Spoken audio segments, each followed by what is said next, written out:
ہے کہ ہر بندہ جو ہے نا وہ جو بھی مسلمان ہو وہ سید ہے. یہ الگ بات ہے کہ صرف اسی کو یہ سید کہتے ہیں, باقی جو لوگ ہیں ان کو وہ سید نہیں کہتے. یہ تو اس کو نے بلا لیا, میں وہاں پر موجود تھا. تو جس وقت یہ اندر کمرے میں داخل ہوا طالب الرحمان, تو مجھے دیکھتے ہی طالب کہنے لگا کہ آپ ہر جگہ پہنچے ہوتے ہیں. میں نے کہا کہ آپ کو پتہ ہونا چاہیے کہ جہاں آپ آئیں گے آپ سے پہلے میں انشاءاللہ العزیز موجود ہوں گا, اور آپ حضرات کی دعاؤں سے اس سے پہلے بھی 2-3 دفعہ یہ بندہ شکست کھا چکا ہے.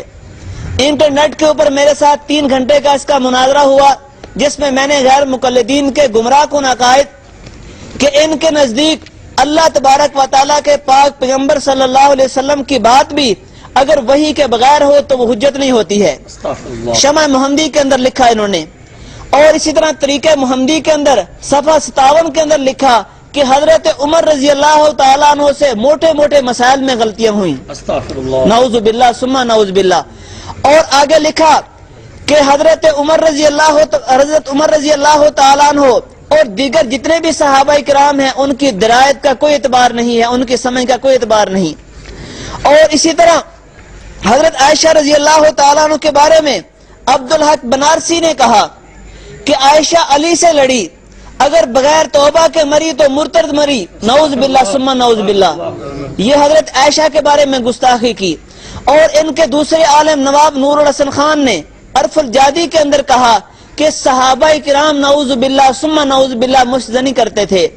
اور اسی عرف الجادی کے شروع میں لکھا, یہ کتابیں میرے پاس ساری کی ساری موجود ہیں, یہ عرف الجادی بھی موجود ہے, اس کا صفحہ نمبر 207 ہے. اور اسی طرح یہ میرے پاس کشف الحجاب بھی موجود ہے مولانا عبدالرحمان صاحب کی, جس کے اندر یہ حضرت مولانا عبدالرحمان صاحب نے فرمایا کہ عبدالحق بنارسی نے کہا ہے کہ عائشہ علی سے لڑی, اگر بغیر توبہ کے مری تو مرتد مری, نعوذ باللہ. اور اس طرح سے شمع محمدی کا میں نے حوالہ دیا کہ اس کے اندر صحابہ رضی اللہ عنہ کی گستاخی کی, اور کہا کہ صحابہ کی درایت اور سمجھ معتبر نہیں ہے. چونکہ وقت کم ہے اس لیے میں مختصراً آپ کے سامنے یہ ذکر کر رہا ہوں کہ انٹرنیٹ کے مناظرے کے اندر میں نے ان کے سارے عقائد کو بیان کیا. اس کے بعد ان کی جو ایک قسم کی خارش تھی وہ تو کم ہو گئی, اور اس کے بعد ہم نے اپنے ساتھی بھیجے, یہ ہمارے یہاں بھائی آصف صاحب ہیں, وہ گئے ان کے پاس کہ آپ عقائد کے اوپر مناظرہ کرو. کہنے لگے کہ نہیں تقلید کے اوپر مناظرہ کریں گے, کبھی کہنے لگے رفع دین پر کریں گے, جبکہ آج سے 2-3 سال پہلے یہ کہا کرتے تھے کہ سب سے اصل چیز عقائد ہے اور عقائد پر مناظرہ ہونا چاہیے.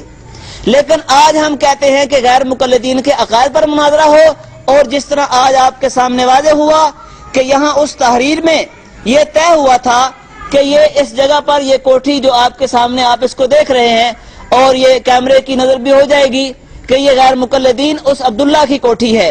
ہمارا ساتھی جو نجیب تھا وہ اس کو مکمل کر رہا ہے, اس کو بنا رہا ہے, اور اس کی تعمیر و تزئین اس کے ذمہ ہے. تو اس نے کہا کہ اپنے گھر والی بات ہے یہاں پر طے ہو جائے گی, اور اس کا مالک کام کے اندر رہتا ہے. آپ دیکھ رہے ہیں کہ اس کوٹھی کو دیکھو تالے لگے ہوئے ہیں اور زنجیریں لگی ہوئی ہیں, اور ہم باہر میدان لگا کر غیر مقلدین کا انتظار کر رہے ہیں کہ وہ آئیں تاکہ حق اور باطل کا سامنے سب لوگوں کے سامنے واضح ہو جائے, حق باطل اور عقائد اہل سنت والجماعت علماء دیوبند کے کیا ہیں اور غیر مقلدین کے عقائد کیا ہیں, ہر بندے کے سامنے واضح ہو جائیں. تکبیر, شان رسالت, شان صحابہ. لیکن ابھی دیکھیں 10:40 ہو گئے ہیں اور عشاء کے بعد مناظرہ طے تھا. تو مجاہد اسلام حضرت مولانا ادریس حقانی صاحب دامت برکاتہم العالیہ اور تمام ان کے دیگر احباب, اب 15 بندے اندر طے تھے, تو باقی یہ تھا کہ باہر ساتھی سپیکر لگے گا, باہر سارے ساتھی جو سنیں گے. اصل تو یہ ہونا چاہیے کہ مناظرہ اوپن ہو تاکہ سارے لوگوں کے سامنے حق اور باطل واضح ہو, کیونکہ یہ گناہ کا کام نہیں ہے. دیکھو حضرت ابراہیم علیہ السلام نے بھی نمرود سے مناظرہ کیا ہے, اور بھی انبیاء علیہ السلام نے مناظرے کیے ہیں. تو چھپ کر مناظرے نہیں ہوتے ہیں. مناظرے میں یہ ہوتا ہے کہ صحیح مذہب اور صحیح حق بات کس کی ہے اور غلط بات کس کی ہے, تو کھلے ہونا چاہیے. لیکن ان کا اصرار تھا کہ نہیں جی مناظرہ جناب بند ہو. تو بہرحال 15 بندے ان کے بقول طے ہو گئے, اور اس میں طالب الرحمان کا نام لکھا گیا. یہ 15 جون کی بات ہے.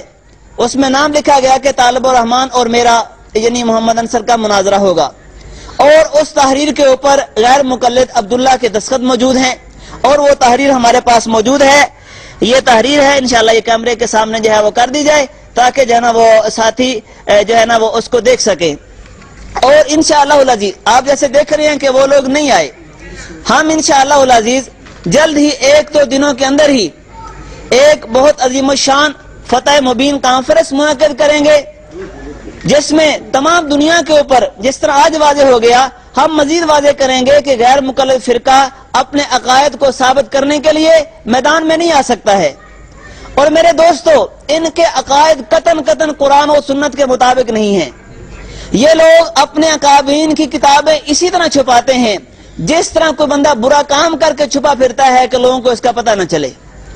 دیکھو ہم اہل حق ہیں، ہم کہتے ہیں ہمارے اکابرین نے جو لکھا ہے بالکل صحیح لکھا ہے، اس کی کوئی بندہ غلط تشریح کرتا ہے ہم اس کو منع کریں گے اور اس کو بتائیں گے کہ یہ صحیح تشریح ہے، اس لیے کہ ہمارے اکابرین کی کتابیں ہیں، ہم ان کی تشریح صحیح جانتے ہیں۔ اور اس بندے سے طالب سے میں نے انٹرنیٹ کے اوپر کہا تھا کہ اپنے 10 اکابرین کے نام بتاؤ۔ دیکھو ہمارے ہاں یہ طریقہ کار ہے کہ حدیث کی جو علم ہے ہمارے پاس، یہ سند کے ذریعے سے ہمارے پاس آیا ہے کہ نبی پاک صلی اللہ علیہ وسلم سے صحابہ کرام نے سیکھا ہے، آگے تابعین نے سیکھا ہے، اس طرح حدیث کی سند ہے۔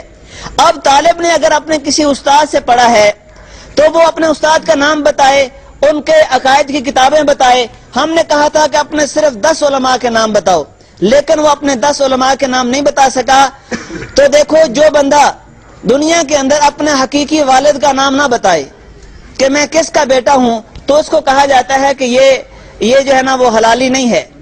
اور اسی طرح جو بندہ اپنی روحانی نسبت نہ بتائے کہ میں نے کس استاد سے پڑھا ہے، تو وہ روحانی طور کے اوپر حرامی جو ہے وہ ثابت ہوتا ہے کہ اس کا کوئی استاد ہی نہیں ہے۔ تو اس لیے ہمارا یہ چیلنج آج طالب کو اور اس کی ساری پارٹی کو ہے کہ وہ جس وقت ان کا دل چاہے، جہاں ان کا دل چاہے، مناظرے کے لیے اسٹیج لگا لے۔ ہم انشاءاللہ العزیز عقائد کے اوپر ان سے مناظرہ کرنے کے لیے تیار ہیں۔ تو ابھی میں جو ہے نا وہ ان اپنے بھائی کو دعوت دیتا ہوں کہ جو وہاں پر موجود تھے وہ آ کر ذرا تبصرہ کر دیں۔ بھائی تحسین صاحب۔ باقی وہ نبی تھے۔ ہاں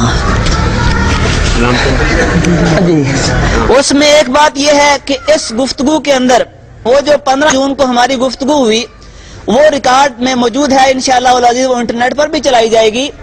اس گفتگو میں ابتداءً وہ آدھا گھنٹہ وہ گفتگو جاری رہی۔ غیر مقلدین کا ایک ہندوؤں والا عقیدہ ہے، مسلمانوں والا عقیدہ نہیں ہے۔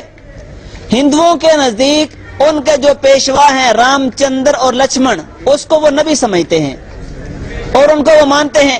اب مسلمانوں کا یہ عقیدہ نہیں ہے، لیکن غیر مقلدین کے اکابر کا یہی عقیدہ ہے۔